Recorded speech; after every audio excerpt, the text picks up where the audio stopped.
এজন মুছলমান যুৱকৰ সৈতে বিয়াত বহি বলিউডৰ জনপ্ৰিয় অভিনেত্ৰী সোনাক্ষী সিনহা। যুৱকজনৰ নাম জাহিৰ ইকবাল। পিছে ইছলাম ধৰ্মী যুৱক জাহিৰৰ সৈতে কিয় বিয়াত বহিল সোনাক্ষী সিনহা? জাহিৰৰ সৈতে কি সম্পৰ্ক আছিল সোনাক্ষীৰ? ইছলাম ধৰ্মী যুৱক জাহিৰৰ সম্পূৰ্ণ নাম জাহিৰ ইকবাল ৰাতানচি। তেওঁ পেছাত এগৰাকী মডেল। খবৰ অনুসৰি 7 বছৰ পূৰ্বেই সোনাক্ষী লগ পাইছিল জাহিৰক আৰু বিগত 7 বছৰ ধৰি দুয়োৰে মাজত আছিল এক সম্পৰ্ক।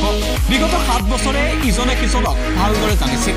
বিগত 7 বছৰে বহুবাৰ ইজনে সিজনক লগ কৰিছিল। খবৰ অনুসৰি সলমান খানে দিয়া এটা বিশেষ পাৰ্টিত প্ৰথমে সোনাক্ষী সিনহাই লগ পাইছিল জাহিৰ ইকবালক। পৰৱৰ্তী সময়ত জাহিৰ আৰু সোনাক্ষীৰ মাজত গঢ়ি উঠিছিল প্ৰেমৰ সম্পৰ্ক। দীৰ্ঘদিনীয়া সম্পৰ্কৰ অন্তত অৱশেষত বিবাহ পাশত আবদ্ধ হোৱাৰ সিদ্ধান্ত ল'লে সোনাক্ষী আৰু জাহিৰে। কিন্তু সোনাক্ষী আৰু জাহিৰে ইছলাম ধৰ্মাৱলম্বী ৰীতি নীতি অথবা হিন্দু ধৰ্মাৱলম্বী ৰীতি নীতিৰে বিবাহ পাশত আবদ্ধ নহল। তাৰ বিপৰীতে স্পেচিয়েল মেৰিজ এক্টৰ অধীনত বিবাহ পঞ্জীয়ন কৰি বিবাহ পাশত আবদ্ধ হল সোনাক্ষী সিনহা আৰু জাহিৰ ইকবাল। পিছে এগৰাকী ইছলাম ধৰ্মাৱলম্বী যুৱকৰ সৈতে বিবাহ পাশত আবদ্ধ হোৱাক লৈ বিভিন্ন চৰ্চা আৰম্ভ হৈছে দেশৰ বিভিন্ন প্ৰান্তত। শেহতীয়াকৈ বহুকেইটা হিন্দু সংগঠনে সোনাক্ষী সিনহাক বৰ্জন কৰাৰো হুংকাৰ প্ৰদান কৰিছে। বাকী যিয়েই নহওক, এগৰাকী মুছলমান যুৱক জাহিৰ ইকবালৰ সৈতে বিবাহ পাশত আবদ্ধ হোৱাৰ ফটো সোনাক্ষী সিনহাই আপলোড কৰাৰ পাছতে এতিয়া বিগত 3 দিন ধৰি সোনাক্ষী আৰু জাহিৰৰ বিয়াক লৈ গভীৰ চৰ্চা আৰম্ভ হৈছে। কিদৰে জাহিৰক লগ পাইছিল, জাহিৰ ইকবাল কোন, তাক লৈ ব্যাপক চৰ্চা দেখিবলৈ পোৱা গৈছে সামাজিক মাধ্যমত। কিয়নো এগৰাকী জনপ্ৰিয় অভিনেত্ৰী হিচাপে সোনাক্ষীৰ আছে লাখ লাখ অনুৰাগী, যাৰ বাবে এতিয়া সামাজিক মাধ্যমত সোনাক্ষী সিনহাই বিয়াৰ ফটো আপলোড কৰাৰ পাছতেই বিগত কেইবাটাও দিন ধৰি ব্যাপক চৰ্চা লাভ কৰিছে এই বিশেষ বিয়াখনে। নিউজ ডেস্ক এনি টক।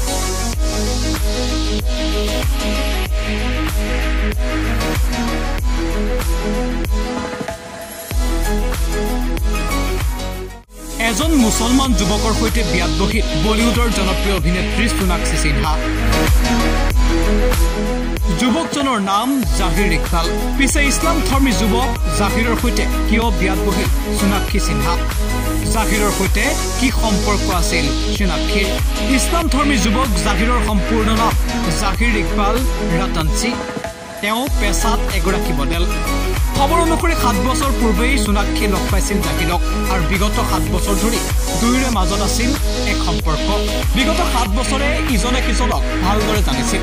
বিগত 7 বছৰে বহুবাৰ ইজনে সিজনক লগ কৰিছিল। খবৰ অনুসৰি সলমান খানে দিয়া এটা বিশেষ পাৰ্টিত প্ৰথমে সোনাক্ষী সিনহাই লগ পাইছিল জাহিৰ ইকবালক। পৰৱৰ্তী সময়ত জাহিৰ আৰু সোনাক্ষীৰ মাজত গঢ়ি উঠিছিল প্ৰেমৰ সম্পৰ্ক। দীৰ্ঘদিনীয়া সম্পৰ্কৰ অন্তত অৱশেষত বিবাহ পাশত আবদ্ধ হোৱাৰ সিদ্ধান্ত ল'লে সোনাক্ষী আৰু জাহিৰে। কিন্তু সোনাক্ষী আৰু জাহিৰে ইছলাম ধৰ্মাৱলম্বী ৰীতি নীতি অথবা হিন্দু ধৰ্মাৱলম্বী ৰীতি নীতিৰে বিবাহ পাশত আবদ্ধ নহল। তাৰ বিপৰীতে স্পেচিয়েল মেৰিজ এক্টৰ অধীনত বিবাহ পঞ্জীয়ন কৰি বিবাহ পাশত আবদ্ধ হল সোনাক্ষী সিনহা আৰু জাহিৰ ইকবাল। পিছে এগৰাকী ইছলাম ধৰ্মাৱলম্বী যুৱকৰ সৈতে বিবাহ পাশত আবদ্ধ হোৱাক লৈ বিভিন্ন চৰ্চা আৰম্ভ হৈছে দেশৰ বিভিন্ন প্ৰান্তত।